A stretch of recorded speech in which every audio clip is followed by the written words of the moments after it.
We have got this massive increase in people's cost of living. We've got the national insurance going up, that's guaranteed, but the council tax, we're going to be paying for the next few decades for all the spending over the last a couple of years. Plus, we've got, paying for net zero. I mean, you haven't even touched the size of the cost of that. So the government is going to have to try and help us out with their energy bills. And we'll come to that in a minute. At the same time, saying we need to help people living basically in the north, cap T, cap N. These are people in London saying this, and talking about a levelling up agenda so that people in the north of the country don't live for less long, have less good health, fewer job opportunities, lower educational standards and levels, fewer jobs, lower pay, all of the things that we know we've been talking about for decades.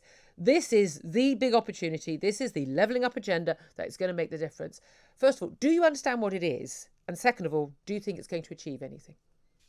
Well, look, I'm strongly of the view, given that I'm from the north of England, that we do need a strong thing on infrastructure. The big problem the north of England always has as the industrial heartlands is things like road and rail, and in the old days, canals and whatever. Yeah. So I get that.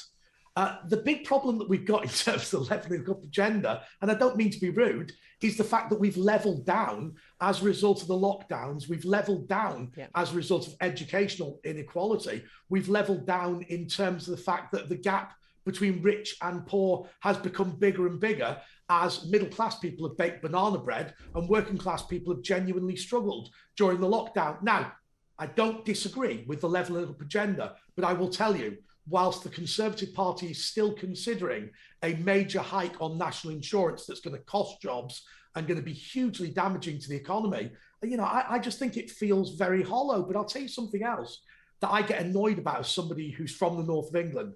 This whole thing about rail.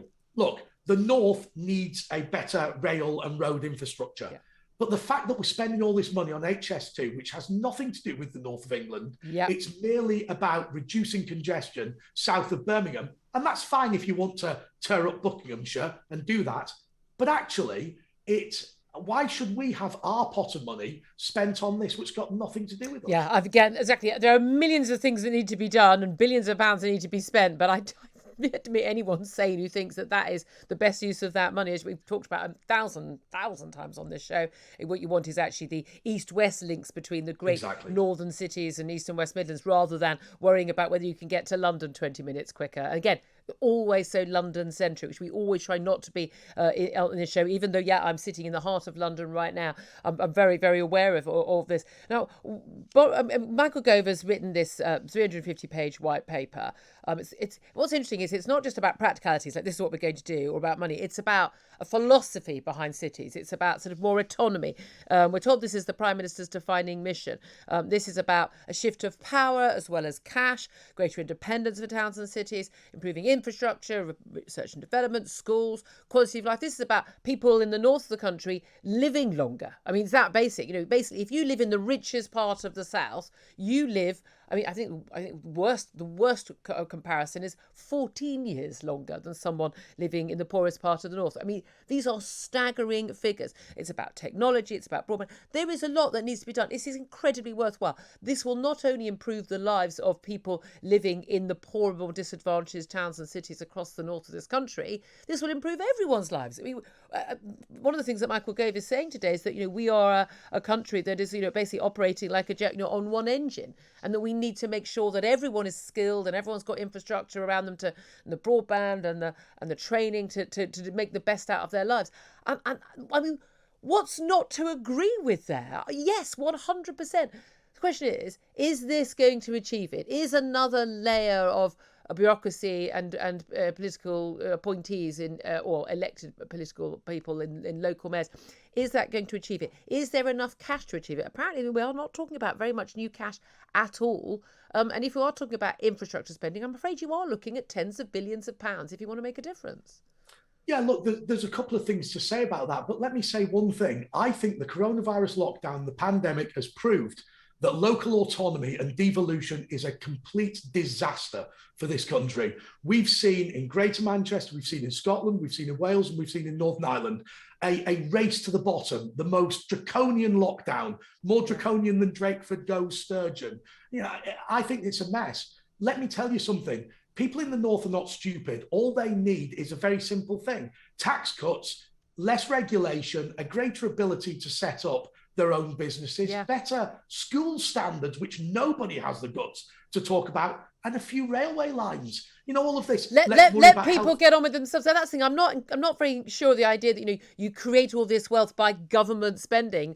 People want the opportunity to do it themselves. For instance, you know, would companies, you know, reclaim all this derelict land we're told they want to redevelop? Well, they would if they were allowed to do it, and there was an expectation there were going to be people with the jobs and the spending power to purchase those homes, to go and shop in those shops. I mean, it's quite nanny state, this attitude, isn't it? There's nothing, Julia, there's nothing more frustrating than going to a community like Lee where the jobs have gone, where things have got really bad, and then they've built you a shopping centre or whatever. It's not real economics. The reality is nobody has got the guts to admit the following thing. The reason you went to Oxford University is A, because you're clever, but also you went to a great comprehensive school. I didn't. I went to a very bog standard comprehensive. I went to a great state sixth form college.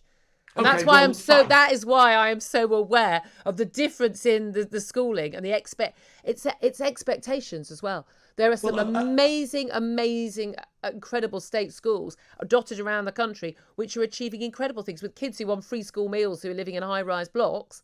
And then middle class leafy suburbs are churning out average grades for their kids because they don't have high expectations. And we need to change that around, don't we? Yeah, look, maybe I shouldn't have given you as an example, but I think the point is fundamentally this. There is a huge inequality in education. Yeah. Let's be honest, when we're talking about the schools that didn't do much during lockdown, they're always the ones in the labour areas, the safe labour seats, the Rotherhams, the Salfords, where people just can't be bothered. And the thing is, plumb in as much money as you want. But the reality is when you leave school unable to operate a bank account, you are not going to succeed in life. Yeah, I mean, absolutely. I mean, yes, low expectations, low aspiration, I think is absolutely crucial. And I don't think you change that around with building a new shopping centre in the centre of town. I completely agree with you. Let's talk about this energy bill rebate. This is the front of the Times. Energy bill rebates to help against rising costs. So this is the thing. We're going to see probably next week, Ofgem, the energy regulator, going to confirm that, yes, that energy price cap is going to go up again. We're going to be looking at an average household energy bill this year, £2,000. I mean, I don't care how much you earn. That's a heck of a lot of money. And people on lower incomes and average incomes, that is basically going to break the bank. And especially we're expecting even tomorrow we may hear of interest rates rise. So people on mortgages just scraping by, really going to be struggling as well. And we've got, of course, the council tax rise, and we've got the national insurance rise that was confirmed at the weekend. So with all of that on top of everything else, we're now told the government is going to look at a rebates and loans basically for the energy companies, the fossil fuel companies, for every house to basically allow them to lower the cost of every household of roughly £200. And again, well, that's, you know, rather less than they're going up by. A bit more help for more people than War Homes discount, etc., etc. But they're going to offer £6 billion in loans to energy companies to help them lower our bills. At the same time, we are subsidising green energy, so our bills are a few £100 higher because we're subsidising green energy. We're also subsidising the carbon dioxide industry as well. I mean, the government is just subsidising everybody all the time. And the reason we're in this mess right now is because we didn't frack for gas and we didn't build nuclear power stations. And that's why we're in the mess we're in now. Julia, I think you should apologise to your listeners. This is about moving to the green economy. This is about pushing up energy prices. This idea of energy poverty didn't exist until relatively recently. It's something that probably ceased to exist in the 1950s and has been brought back. I always think of the example, and no, it's not on Warm Homes, Tata Steel. Yeah. When they said Tata Steel shut down, isn't this terrible? Tata Steel was shut down by the taxes that were put on by this government in order to move to a green economy. Yeah. If your grandmother is shivering in the winter, that's moving to a green economy. Yep. The reality is we have pushed up the price of energy. We've created a absolute glut of fun for scientists and whatever to do their hobby horses, all sorts of wind turbines and wave power and whatever. And we have plunged people into poverty. You know, what is it? The average family is going to see a £600, £700, £800 increase in April. Yep. I mean, it's just obscene. Yeah, absolutely. And it's an entirely manufactured, created problem, and which they're now going to solve with more of our taxes. I mean, it defies belief. Where's that £6 billion coming from? Oh, us again. We'll end up paying for it either way. That's the key thing.